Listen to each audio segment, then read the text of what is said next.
Mark. Chapter 6. He went out from there. He came into his own country, and his disciples followed him. When the Sabbath had come, he began to teach in the synagogue, and many hearing him were astonished, saying, "Where did this man get these things? And what is the wisdom that is given to this man, that such mighty works come about by his hands? Isn't this the carpenter, the son of Mary, and brother of James, Joseph, Judah, and Simon? Aren't his sisters here with us?" They were offended at him. Jesus said to them, "A prophet is not without honor, except in his own country, and among his own relatives, and in his own house." He could do no mighty work there, except that he laid his hands on a few sick people and healed them. He marveled because of their unbelief. He went around the villages teaching. He called to himself the 12 and began to send them out 2 by 2, and he gave them authority over the unclean spirits. He commanded them that they should take nothing for their journey, except a staff only, no bread, no wallet, no money in their purse, but to wear sandals and not put on 2 tunics. He said to them, "Wherever you enter into a house, stay there until you depart from there. Whoever will not receive you nor hear you, as you depart from there, shake off the dust that is under your feet for a testimony against them. Assuredly, I tell you, it will be more tolerable for Sodom and Gomorrah in the day of judgment than for that city." They went out and preached that people should repent. They cast out many demons and anointed many with oil who were sick and healed them. King Herod heard this, for his name had become known, and he said, "John the Baptizer has risen from the dead, and therefore these powers are at work in him." But others said, "He is Elijah." Others said, "He is a prophet, or like one of the prophets." But Herod, when he heard this, said, "This is John, whom I beheaded.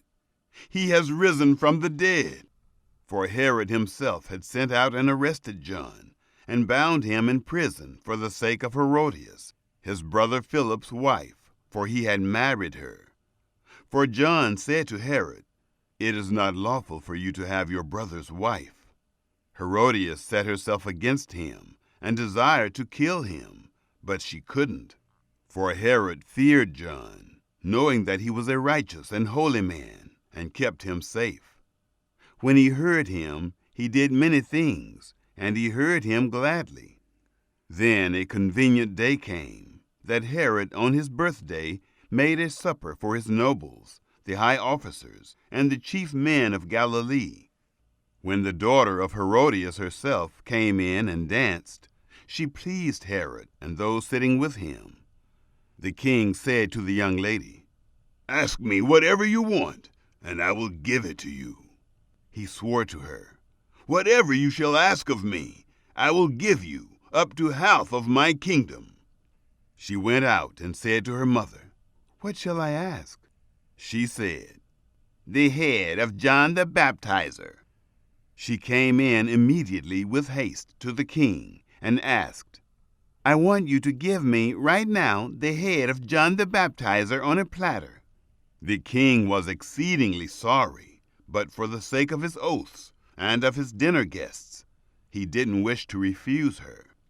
Immediately the king sent out a soldier of his guard and commanded to bring John's head, and he went and beheaded him in the prison, and brought his head on a platter, and gave it to the young lady, and the young lady gave it to her mother.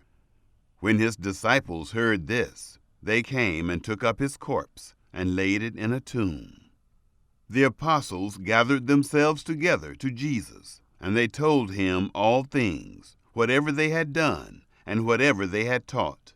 He said to them, "You come apart into a deserted place and rest a while." For there were many coming and going, and they had no leisure so much as to eat. they went away in the boat to a deserted place by themselves. They saw them going, and many recognized him, and ran there on foot from all the cities. They arrived before them, and came together to him. Jesus came out, saw a great multitude, and he had compassion on them, because they were like sheep without a shepherd, and he began to teach them many things. When it was late in the day, his disciples came to him and said, "This place is deserted, and it is late in the day. Send them away, that they may go into the surrounding country and villages, and buy themselves bread, for they have nothing to eat." But he answered them, "You give them something to eat." They asked him, "Shall we go and buy 200 denarii worth of bread and give them something to eat?" He said to them, "How many loaves do you have? Go see." When they knew, they said, 5, and 2 fish. He commanded them that everyone should sit down in groups on the green grass. They sat down in ranks, by hundreds and by 50s.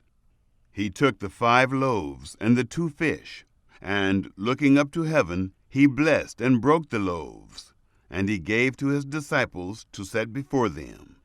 And he divided the 2 fish among them all. They all ate and were filled. They took up 12 baskets full of broken pieces, and also of the fish. Those who ate the loaves were 5,000 men.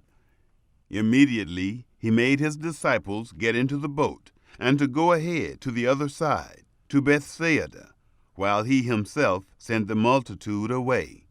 After he had taken leave of them, he went up the mountain to pray. When evening had come, the boat was in the middle of the sea, and he was alone on the land. Seeing them distressed in rowing, for the wind was contrary to them, about the 4th watch of the night he came to them, walking on the sea. And he would have passed by them, but they, when they saw him walking on the sea, supposed that it was a ghost, and cried out, for they all saw him, and were troubled.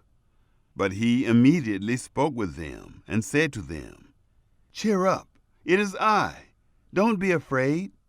He got into the boat with them, and the wind ceased, and they were very amazed among themselves, and marveled, for they hadn't understood about the loaves, but their hearts were hardened.